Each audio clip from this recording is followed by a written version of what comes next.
दोस्तों, मैं रितेश कुमार उपाध्याय और आप देख रहे हैं हमारा YouTube channel Ritesh LIC advisor. प्यारे साथियों, हो सकता है कि आपके यहाँ लॉकडाउन में थोड़ी छूट दी गई हो और आप इसका लाभ लेने का प्रयास कर रहे हों, लेकिन यदि आप फील्ड में निकल रहे हैं और आपको यह समझ में नहीं आ रहा है कि आप पहले जिस तरीके से काम कर रहे थे वह तरीका ही आप भूल चुके हैं या आपको कुछ कमी महसूस हो रही है, तो फिर मैं आपसे यही कहूंगा कि इससे पहले मैंने एक वीडियो पोस्ट की है, उस वीडियो को जरूर ध्यान से देखें। वह वीडियो आपकी इस समस्या का समाधान करने में बहुत ज्यादा मदद करेगी। दोस्तों, अक्सर होता क्या है कि जब एक अभिकर्ता फील्ड से कुछ दिन के लिए ही बाहर हो जाता है और उसके बाद जब वो फील्ड में वापस लौटता है तो उसको यह समझ में नहीं आता कि मैं काम करूं कैसे। यह कोई समस्या की बात नहीं है, धीरे धीरे चीजें सामान्य हो जाएंगी और आप पहले की ही तरह से अपने फील्ड में कार्य करने लगेंगे। दोस्तों, आज की अपनी इस वीडियो में हम बात करेंगे कि बड़े बीमे के लिए अगर हमको कार्य करना हो तो हम कैसे कर सकते हैं। हम में से बहुत सारे अभिकर्ताओं को यह भ्रम होता है कि यह जो बड़े लोग हैं ना, इनके पास तो बहुत सारे एजेंट जाते होंगे,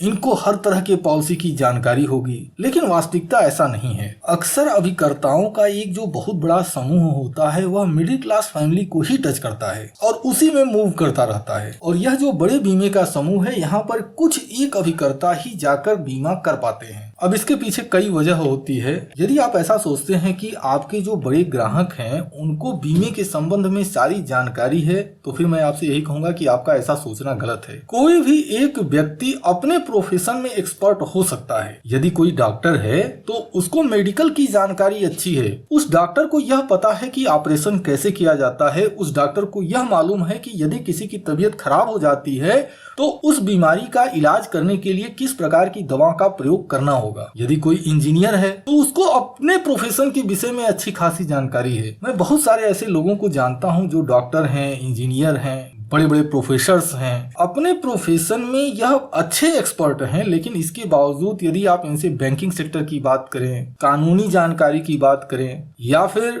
लाइफ इंश्योरेंस योजनाओं की जानकारी की बात करें, तो वह भी उसी तरह से अनभिज्ञ हैं जैसे एक सामान्य नागरिक अनभिज्ञ होता है। तो यदि आपके मन में यह डर होता है कि आप यदि ऐसे लोगों से मिलने के लिए जाते हैं और यह कोई क्वेश्चन आपसे पूछ दिए और आप उसका उत्तर नहीं दे पाए, तो मुझे लगता है कि आपका ऐसा डर बिल्कुल ही निराधार है। आपको इस प्रकार का डर अपने अंदर नहीं रखना चाहिए। लेकिन अब बात यह उठती है कि यदि हम उनके पास जाएं तो वह हमसे बात करेंगे क्यों। बहुत सारे अभिकर्ताओं का ऐसा कहना होता है कि हम क्लाइंट के पास जाते हैं, क्लाइंट हमें समय ही नहीं देता। यदि हमें क्लाइंट समय दे तो हम उसको पॉलिसी बताएं, निश्चित रूप से वह हमारे द्वारा बताई गई पॉलिसी को खरीद लेगा। तो फिर यह जो बड़े लोग हैं, यह बड़े लोगों से हम बातचीत कैसे शुरू करें। तो दोस्तों, आइए हम इसी टॉपिक को समझते हैं कि हम बड़े लोगों से कैसे बात करें। हालांकि पिछले वीडियो में जो मैंने जानकारी दी है वह जानकारी भी आप इन लोगों को देकर अपना आने जाने का रास्ता शुरू कर सकते हैं, लेकिन पिछली वीडियो में जो मैंने जानकारी दी हुई है वह सामान्य ग्राहक के लिए उपयोगी है। यदि आप किसी बड़े ग्राहक को टच करना चाहते हैं तो आपको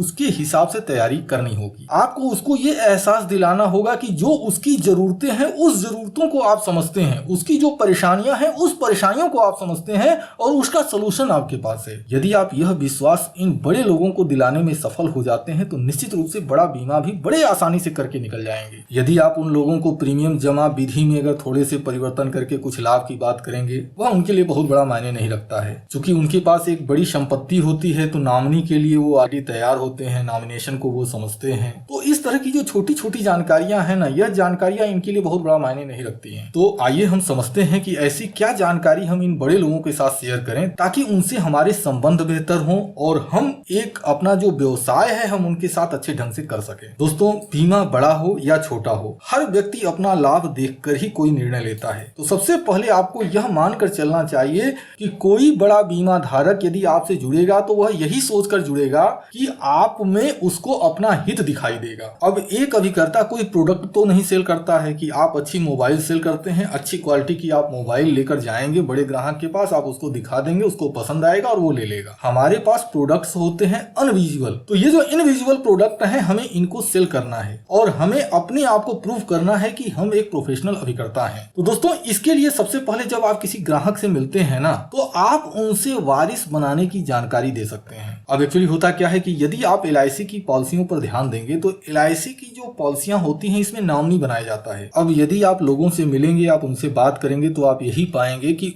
एक व्यक्ति ने अपने जीवन बीमा की पॉलिसी में नॉमिनी बना दिया और नॉमिनी बनाने के बाद वह भूल चुका है, उसको पता भी नहीं है, उसको याद भी नहीं है कि उसने अपनी पॉलिसी में नॉमिनी किसे बनाया है। आप ऐसे ग्राहकों को नॉमिनी के जो कानूनी रूल है उनको आप बता सकते हैं। नॉमिनी क्या होता है, नॉमिनी के अधिकार क्या होते हैं, आप उनके साथ डिस्कस कर सकते हैं। यह जानकारी देखने में आपको बहुत छोटी लग सकती है, लेकिन यदि आप वास्तव में सही ढंग से अगर इसका उपयोग आप अपने बड़े ग्राहक के साथ करते हैं तो यह उसके लिए काफी महत्वपूर्ण साबित होगा। दोस्तों, क्या आप जानते हैं यह जो नॉमिनी होता है, यह नॉमिनी कानूनी आधार पर जो बीमा पॉलिसी का डेथ क्लेम होता है ना, उसका दावेदार नहीं होता, उसका सिर्फ एक ट्रस्टी होता है। क्या आपको यह पता है? दोस्तों, नॉमिनी की जो जानकारी है ना, इसकी पूरी एक वीडियो मैंने अपने चैनल पर और पूरा का पूरा आर्टिकल मैंने वेबसाइट पर डाला हुआ है। यदि आप उस पूरे के पूरे आर्टिकल को पढ़ते हैं तो नॉमिनी के विषय में आपको इतनी गूढ़ जानकारी होगी जिसको कि आप किसी के भी साथ शेयर करेंगे, वह जो ग्राहक होगा उस ग्राहक के मन में आपके प्रति जो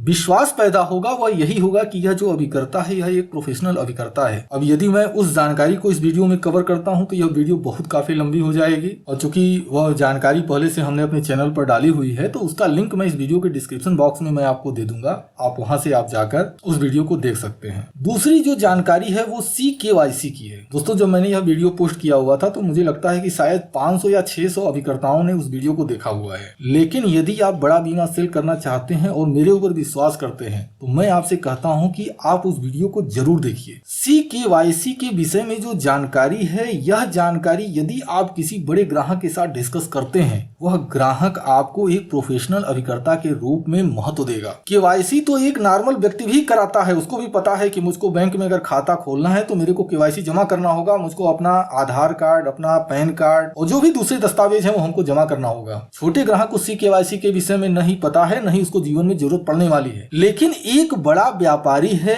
या कोई बड़ा बिजनेसमैन है उसको CKYC की जरूरत पड़ती है। यदि कोई ऐसा व्यापारी है जो एक प्रदेश से दूसरे प्रदेश, दूसरे प्रदेश से तीसरे प्रदेश उसका बिजनेस चल रहा है तो उसको CKYC कराना पड़ता है। अब ये CKYC क्या है, इसके लिए भी मैंने अपने चैनल पर वीडियो डाला हुआ है, उस जानकारी को भी लीजिए और ऐसे ग्राहक जिनका आप बड़ा बीमा कर सकते हैं उनके साथ इस जानकारी को शेयर कीजिए, और सही ढंग से अगर आप इसको शेयर करेंगे तो इसका लाभ निश्चित रूप से आपको मिलेगा। अब यदि आपके पास कोई बड़ा ग्राहक है तो यदि आपका ग्राहक बड़ा है तो निश्चित रूप से उसके ऊपर टैक्स की लायबिलिटी होगी। अब ऐसे लोग टैक्स बचाने के लिए अपने इनकम को अपने परिवार के सदस्यों में डिवाइड कर देते हैं ताकि जो अलग अलग तरह के जो टैक्स के लाभ हैं वो उनको मिल जाएं। यह जानकारी पहले से उनके पास है। अब यदि टैक्स के संबंध में उनको जानकारी देनी है, आप अपनी जानकारी के हिसाब से यदि आप उनको इंस्पायर करना चाहते हैं तो आपको HUF की जानकारी होनी चाहिए। HUF क्या है? यानी हिंदू अनडिवाइडेड फैमिली। यदि कोई व्यक्ति अपने प्रॉपर्टी को HUF कराता है तो उसकी जो इनकम है 2 भागों में डिवाइड हो जाएगी और दोनों ही भागों में अलग अलग टैक्स फाइल होगा। अब आप इससे अनुमान लगा सकते हैं कि यदि एक ही व्यक्ति की 2 तरह से टैक्स फाइल हो रही है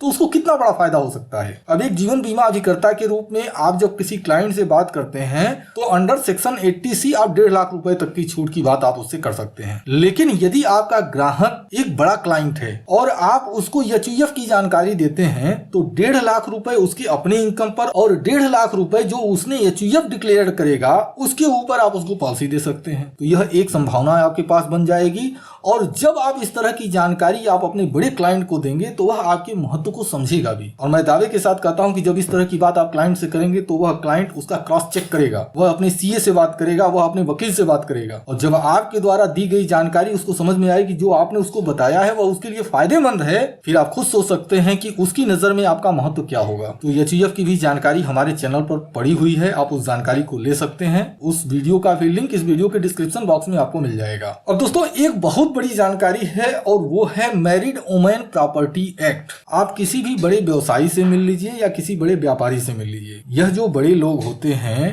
ये जो अपना बिजनेस करते हैं इनको अपने बिजनेस के ऊपर तमाम तरह का लोन लेना पड़ता है, कई तरह की इनके ऊपर देनदारियां होती हैं। यदि आप MWP एक्ट के विषय में आप उनको जानकारी देते हैं तो निश्चित रूप से आप ऐसे ग्राहकों के बीच में अपनी एक अलग पहचान बना सकते हैं। दोस्तों अभी MWP एक्ट के विषय में काफी कुछ कंप्लीट हो चुका है और मुझे यकीन है कि अगली वीडियो में आपको MWP एक्ट की भी जानकारी मिल जाएगी और मैं दावे के साथ कहता हूं कि यह जो जानकारी है यह जानकारी भी बड़े लोगों के बीच में आपको कार्य करने में काफी मदद करेगी। यदि आप एक पुराने अभिकर्ता हैं तो निश्चित रूप से आपके पास ग्राहक का एक बड़ा सर्कल होगा और जो आपका भावी बड़ा बीमा धारक है यानी जिसके पास बड़ा बीमा कराने की क्षमता है तो निश्चित रूप से उसके पास भी ग्राहकों की एक बड़ी संख्या होगी। यदि आप ऐसे ग्राहकों से संबंध बना लेते हैं आप उनको यह ऑफर कर सकते हैं कि आप अपने ग्राहक उनको दे दें और उनके ग्राहक आपको मिल जाएं। दोस्तों मैं कई ऐसे अभिकर्ताओं को जानता हूं जो इस पर कार्य करते हैं। यदि आप यह सोचते हैं कि MDRT, COT और TOT इसी तरह से हो जाता है तो दोस्तों आपकी ऐसी सोच गलत है। आपको इन सभी विषयों पर, इन सभी मुद्दों पर जानकारी लेनी होगी और इसका डिस्कस जब आप क्लाइंट से करेंगे क्लाइंट को इसका लाभ होगा और जब क्लाइंट को आपके जरिए इसका लाभ हो रहा है तो निश्चित रूप से वह क्लाइंट आपसे जुड़ता चला जाएगा। दोस्तों बड़े बीमे करने में शुरुआती दौर में थोड़े समय लगते हैं लेकिन यदि आप लगे रहते हैं तो निश्चित रूप से इसका एक बेहतर लाभ आपको मिलेगा। दोस्तों मुझे पूरा भरोसा है कि यदि आप इन चीजों को फॉलो अप करते हैं तो जल्द ही आप अपने एजेंसी में बड़ा बीमा सेल कर पाएंगे। दोस्तों वीडियो के आखिरी में एक महत्वपूर्ण टिप्स आपको देना चाहता हूँ। बड़ा बीमा सेल करने के लिए आपको प्रयास यह करना चाहिए कि सपोज दैट आपने अभी तक 20 लाख रुपए का सबसे ज्यादा बड़ा बीमा किया हुआ है तो आपको फिर कोशिश यह करना चाहिए कि आप जो 20 लाख का बीमा किए हैं आप अगले महीने में यह कोशिश कीजिए कि अगले महीने में हम 30 लाख का बीमा करेंगे, उसके अगले महीने में हम 40 लाख का एक बीमा करेंगे। इस प्रकार से यदि आप धीरे धीरे अगर अपने प्रयास को आप बढ़ाते चले जाते हैं तो यह आपके कार्य को मजबूती भी देगा और इसके जरिए आप MDRT, COT और TOT जैसे लक्ष्य बड़े आसानी से हासिल कर पाएंगे। दोस्तों मैं उम्मीद करता हूं कि इस वीडियो में जो दी गई जानकारी है यह आपके व्यवसाय में एक नई दिशा देने में आपकी मदद करेगी और यदि आप हमारे चैनल पर अभी बिल्कुल नए हैं तो फिर मैं आपसे यही कहूंगा कि इसी तरह की बहुत सारी जानकारियां हमारे चैनल पर पहले से पड़ी हुई हैं और आने वाले समय में भी आपको मिलती रहेंगी। तो आपको फिर हमारे इस चैनल को सब्सक्राइब कर लेना चाहिए और यदि आप हमारे इस चैनल को सब्सक्राइब करते हैं तो साथ में बेल आइकन को जरूर क्लिक कर दें। उसका बेनिफिट यह होगा कि जब भी हमारे चैनल पर कोई नई वीडियो पोस्ट होगी तो उसका एक नोटिफिकेशन मिल जाएगा। दोस्तों वीडियो के आखिरी में एक चीज कहना चाहता हूँ, यदि आपको हमारे द्वारा दी गई जानकारी अच्छी लगी हो तो इस वीडियो के नीचे जो लाइक की बटन है उसको जरूर क्लिक कर दें। यदि आपको इसके संबंध में जानकारी नहीं है कि किसी YouTube की वीडियो को लाइक कैसे करते हैं तो फिर कोई बात नहीं है, लेकिन यदि आप जानते हैं कि वीडियो को लाइक कैसे करते हैं तो जरूर लाइक कर दें। और यदि आप हमसे कुछ जानना चाहते हैं तो वीडियो के कमेंट सेक्शन में कमेंट के जरिए आप हमें अपने प्रश्न पूछ सकते हैं। दोस्तों वीडियो थोड़ी लंबी हो गई है लेकिन फिर भी आपने हमारी इस वीडियो को आखिरी तक ध्यान से देखा है, इसके लिए मैं आपका दिल से आभारी हूँ। धन्यवाद। Thank you very much.